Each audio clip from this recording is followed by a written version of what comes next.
ರಾಮ ರಾಮ ಗುಣ ಸೇಮ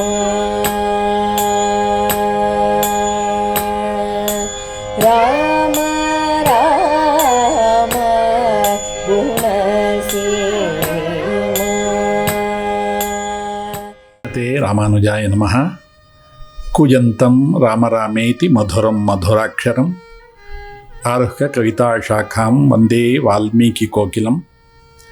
ಜಿಯಾತ್ ದಾಶರಥಿ ರಾಮೋ ಘನಶ್ಯಾಮೋ ಧನುರ್ಧರಃ ಹನುಮತ್ ಸೇವಿತಾಂಘ್ರಿಶ್ರೀ ಸೀತೆಯಾ ಲಕ್ಷ್ಮಣೇನ ಚ ತಸ್ಮೈ ರಾಮಾನುಜಾರ್ಯಾಯ ನಮಃ ಪರಮಯೋಗಿನೇ ಯೇ ಶ್ರುತಿ ಸ್ಮೃತಿ ಸೂತ್ರಾಣಾಂ ಅಂತರ್ಜರಮಶೀಷಮತ್. ತ್ರೇತಾಯುಗದ ರಾಮಕಥೆ ಅಮರಕಥೆ. ಆ ರಾಮಾಯಣದ ಶ್ಲೋಕಗಳೆಲ್ಲ ಅನೇಕರಿಗೆ ವಾಚೋವಿಧೇಯ. ಅದರಲ್ಲಿ ಒಂದು ಶ್ಲೋಕ ಅತ್ಯಂತ ಜಗತ್ಪ್ರಸಿದ್ಧಿಯಾದಂತಹ ಶ್ಲೋಕ. ಅಬಾಲ ವೃದ್ಧರಾಗಿ ಪ್ರತಿನಿತ್ಯ ಹೇಳುವಂತಹ ಶ್ಲೋಕ ಇದು. ಅದೆಷ್ಟು ಜನಕ್ಕೆ ಇದು ಅನೇಕ ರೀತಿಯ ಆನಂದವನ್ನು ಕೊಟ್ಟಿದೆ, ತೃಪ್ತಿಯನ್ನು ಕೊಟ್ಟಿದೆ ಅಂದರೆ ಹೇಳೋದಕ್ಕೆ ಸಾಧ್ಯ ಇಲ್ಲ. ಯಾವುದೇ ಭಗವಂತನ ಸುಪ್ರಭಾತವನ್ನು ಹಾಡಬೇಕಾದರೂ ಪ್ರಾರಂಭದಲ್ಲಿ ಈ ಶ್ಲೋಕವನ್ನು ಹೇಳ್ತಾರೆ. ಈ ಶ್ಲೋಕ ಅವತಾರ ಆಗಿದ್ದು ತ್ರೇತಾಯುಗದಲ್ಲಿ. ಅವತ್ತು ರಾತ್ರಿ ರಾಮ ಲಕ್ಷ್ಮಣರಿಬ್ಬರು ಆ ಹುಲ್ಲಿನ ಹಾಸಿಗೆಯಲ್ಲಿ ಮಲಗಿದ್ದಾಗ ವಿಶ್ವಾಮಿತ್ರರು ಅವರನ್ನು ನೋಡ್ತಾರೆ, ರಾಮನನ್ನು ನೋಡ್ತಾರೆ, ಅವನ ಸೌಂದರ್ಯವನ್ನು ನೋಡ್ತಾರೆ, ಆನಂದ ಪಡ್ತಾರೆ. ರಾತ್ರಿಯೆಲ್ಲ ಅವನ ಸೌಂದರ್ಯವನ್ನೇ ನೋಡಿ ಅನುಭವಿಸ್ತಾ ಇರ್ತಾರೆ.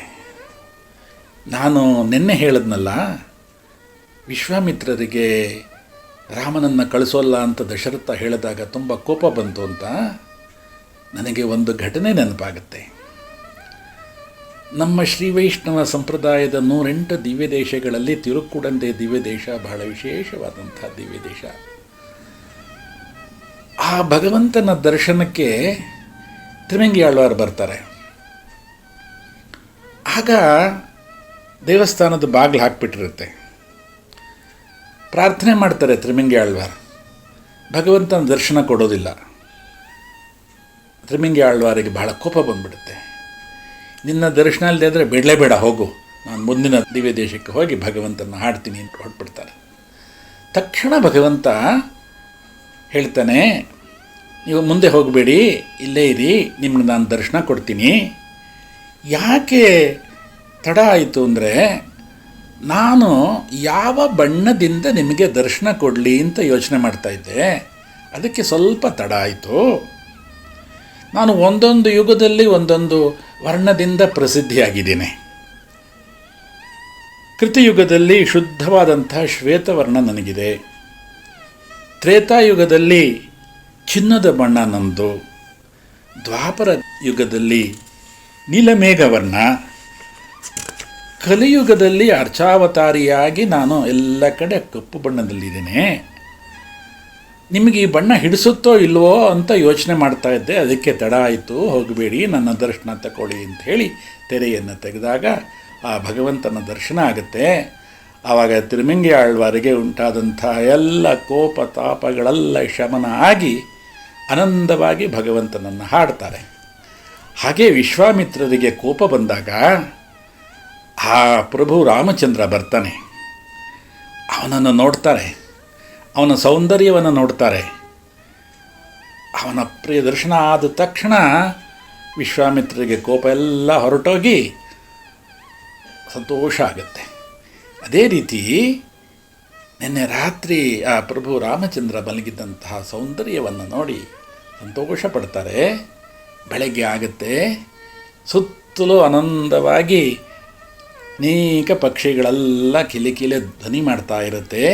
ಹೇಗೆ ನಮ್ಮ ಶುಭೋದಯ ಸಂದರ್ಭದಲ್ಲಿ ಸೂರ್ಯ ಪೂರ್ವ ದಿಗಂತದಿಂದ ಮೇಲೆ ಕೇಳ್ತಾನಲ್ಲ, ಆಗ ಪಕ್ಷಿಗಳೆಲ್ಲ ಕಿಲಿಕಿಲಿ ನಾದವೆಲ್ಲ ನಾವು ಕೇಳ್ತೀವಲ್ಲ, ಹಾಗೆ ಆ ಕಡೆ ಸರಿಯು ನದಿ ಹರಿತಾ ಇರುತ್ತೆ. ಸೂರ್ಯ ಮೇಲೆ ಕೇಳ್ತಾ ಇದ್ದಾನೆ. ಆವಾಗ ವಿಶ್ವಾಮಿತ್ರರು ಇಬ್ಬರನ್ನು ನೋಡಿ, ಕೌಸಲ್ಯ ಸುಪ್ರಜಾ ರಾಮ ಪೂರ್ವ ಸಂಧ್ಯಾ ಪ್ರವರ್ತತೆ ಉತ್ತಿಷ್ಠ ನರಶಾರ್ದೂಲ ಕರ್ತವ್ಯಂ ದೈವಮಾನ್ನಿಕಂ ಅಂತ ಸುಪ್ರಭಾತವನ್ನು ಹಾಡ್ತಾರೆ. ಈ ಶ್ಲೋಕ ಜಗತ್ಪ್ರಸಿದ್ಧಿಯಾದಂಥ ಶ್ಲೋಕ, ಎಲ್ಲರೂ ಹೇಳುವಂಥ ಶ್ಲೋಕ. ಈ ಶ್ಲೋಕಕ್ಕೆ ನಮ್ಮ ಪೂರ್ವಾಚಾರ್ಯರುಗಳು ಅನೇಕ ರೀತಿ ವ್ಯಾಖ್ಯಾನವನ್ನು ಮಾಡಿದ್ದಾರೆ. ವಿಶ್ವಾಮಿತ್ರರು ಪರಮಜ್ಞಾನಿಗಳು. ರಾಮ ಯಾರು ಅಂತ ಅವರಿಗೆ ಅರಿವುಂಟು. ಹಲವಾರು ಬಾರಿ ರಾಮನ ಸೌಂದರ್ಯವನ್ನು ಅವರು ಅನುಭವಿಸಿದ್ದಾರೆ. ಇವನು ಚಿತ್ತಾಕರ್ಷಕನಾದಂತಹ ಪ್ರಭು ರಾಮಚಂದ್ರ ಸೌಂದರ್ಯದ ಗಣಿ. ಇವನು ಹೇಗೆ ಗುಣಗಳ ಗಣಿಯೋ ಸೌಂದರ್ಯದ ಗಣಿ. ರಾತ್ರಿ ಮಲಗಿದ್ದಾಗ ಅವನನ್ನು ಹಾಗೇ ನೋಡಿ ಅನುಭವಿಸ್ತಾರೆ. ಬೆಳಗ್ಗೆ ಎದ್ದ ತಕ್ಷಣ ರಾಮನನ್ನು ನೋಡಿ ಅನುಭವಿಸ್ತಾರೆ. ಅವನ ಸೌಂದರ್ಯವನ್ನು ನೋಡಿ ಬೆಳಗ್ಗೆ ಹೇಗೆ ದರ್ಶನ ಕೊಡ್ತಾನೋ, ಹೇಗೆ ಸೌಂದರ್ಯದ ಗಣಿನೋ, ರಾತ್ರಿನೂ ಅದೇ ರೀತಿ ಸೌಂದರ್ಯದ ಗಣಿಯಾಗಿದ್ದ ಅವನು. ಸರ್ವ ಸಮಯಗಳಲ್ಲೂ ಸಹ ಶ್ರೀರಾಮನ ಸೌಂದರ್ಯವನ್ನು ನೋಡಿ ಆನಂದಪಟ್ಟು ಅಂತಹ ರಾಮನಿಗೆ ಸುಪ್ರಭಾತವನ್ನು ಹಾಡ್ತಾರೆ ವಿಶ್ವಾಮಿತ್ರರು. ಕೌಸಲ್ಯ ಸುಪ್ರಜಾ ರಾಮ ಪೂರ್ವ ಸಂಧ್ಯಾ ಪ್ರವರ್ತತೆ ಉತ್ತಿಷ್ಠ ನರಶಾರ್ದೂಲ ಕರ್ತವ್ಯಂ ದೈವಮಾನ್ನಿಕಂ. ಆಹಾ, ಎಂತಹ ಸೌಂದರ್ಯ ಇದು! ಒಂದು ರಾತ್ರಿ ನಾನು ಅನುಭವಿಸಿದ್ದಕ್ಕೆ ನನಗೆ ಎಷ್ಟು ಆನಂದ ಆಯಿತು. ಹಾಗಿರುವಾಗ ಮಹಾತಾಯಿ ಕೌಸಲ್ಯೆ ಅದೆಷ್ಟು ಧನ್ಯಳು, ಅದೆಷ್ಟು ಭಾಗ್ಯಶಾಲಿ. ಅಂತಹ ಯೋಚನೆಯನ್ನು ಮಾಡ್ತಾ ಕೌಸಲ್ಯ ಸುಪ್ರಜಾ ರಾಮ ಅಂತ ಅವರು ಪ್ರಯೋಗವನ್ನು ಮಾಡ್ತಾರೆ. 7 ಬೆಳಗಿನ ಕರ್ತವ್ಯವನ್ನು ನಿರ್ವಹಿಸು ಅಂತ ಹೇಳ್ತಾರೆ. ಲಕ್ಷ್ಮಣ ಆದಿಶೇಷ ಸ್ವರೂಪಿ. ಆದಿಶೇಷನೊಂದಿಗೆ ರಾಮ ಪವಡಿಸಿದ್ದಾನೆ. ಅದಕ್ಕೆ ಲಕ್ಷ್ಮಣನಿಗೆ ಪ್ರತ್ಯೇಕವಾಗಿ ಸುಪ್ರಭಾತವನ್ನು ಹಾಡಲಿಲ್ಲ ವಿಶ್ವಾಮಿತ್ರರು. ನಾನು ಸಮಯ ಆಗಿದೆ, ಸಂಧ್ಯೆಯನ್ನು ಆಚರಿಸೋಣ ಅಂತ ಇಬ್ಬರನ್ನು ಎಬ್ಬಿಸಿ ಸ್ನಾನಾನುಷ್ಠಾನಗಳಿಗಾಗಿ ಆ ಸರಿಯೂ ನದಿಗೆ ಕರ್ಕೊಂಡು ಹೋಗ್ತಾರೆ. ವಾಲ್ಮೀಕಿ ಮಹರ್ಷಿಗಳು ಶ್ರೀಮದ್ ರಾಮಾಯಣದ ಪ್ರತಿಯೊಂದು ಕಾಂಡಗಳಲ್ಲಿಯೂ ಪ್ರತಿಯೊಂದು ಭಾಗಗಳಲ್ಲಿಯೂ ನಿತ್ಯಾನುಷ್ಠಾನಕ್ಕೆ ಬಹಳ ಪ್ರಾತಿನಿಧ್ಯವನ್ನು ಕೊಟ್ಟಿದ್ದಾರೆ. ಎಲ್ಲ ಕಡೆ ಅನೇಕವನ್ನು ಮಾಡಬೇಕು, ನಿತ್ಯ ಕರ್ಮವನ್ನು ಮಾಡಬೇಕು, ಹೇಳು ಹೊತ್ತಾಯಿತು ಸಂಧ್ಯೆ ಮಾಡೋಣ, ಆಚಮನವನ್ನು ಮಾಡು, ಈ ರೀತಿ ಎಲ್ಲ ಕಡೆ ಅನುಷ್ಠಾನಕ್ಕೆ ವಿಶೇಷವಾದಂಥ ಮಹತ್ವವನ್ನು ಕೊಟ್ಟಿದ್ದಾರೆ. ಯಾಕೆಂದರೆ ರಾಮಾಯಣ ಆದರ್ಶ ಕಾವ್ಯ. ಸಮಾಜದ ಎಲ್ಲ ರೀತಿಯ ಅನುಷ್ಠಾನಗಳಿಗೆ ಪ್ರಾಧಾನ್ಯ ಕೊಡುವಂತಹ ಕಾವ್ಯ ಇದು. ಪ್ರತಿನಿತ್ಯದಲ್ಲಿ ನಾವೆಲ್ಲ ಅನುಸರಿಸಬೇಕಾದಂಥ ಕರ್ಮಗಳ ಬಗ್ಗೆ ಬೆಳಕು ನೀಡುವಂಥ ಕಾವ್ಯ ಇದು.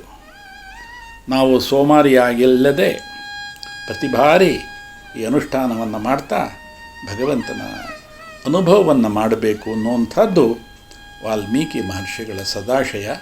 ಅದಕ್ಕೆ ಎಲ್ಲ ಕಡೆ ಅವರು ಸಾಯಂಕಾಲ ಆಯಿತು, ಬೆಳಗ್ಗೆ ಆಯಿತು, ಸಂಧ್ಯೆ ಮಾಡೋಣ, ಅನುಷ್ಠಾನ ಮಾಡೋಣ ಅಂತ ಆ ರೀತಿ ಒತ್ತು ಕೊಟ್ಟಿದ್ದಾರೆ. ಅಂತಹ ಸಂದರ್ಭದಲ್ಲಿ ರಾಮ ಲಕ್ಷ್ಮಣರಿಬ್ಬರೂ ಎದ್ದು ಅನುಷ್ಠಾನಕ್ಕೆ ಹೊರಡ್ತಾರೆ. ಮುಂದಿನ ಕತೆ ನಾಳೆ ನೋಡೋಣ. ಶ್ರೀಮತೆ ರಾಮಾನುಜಾಯ ನಮಃ.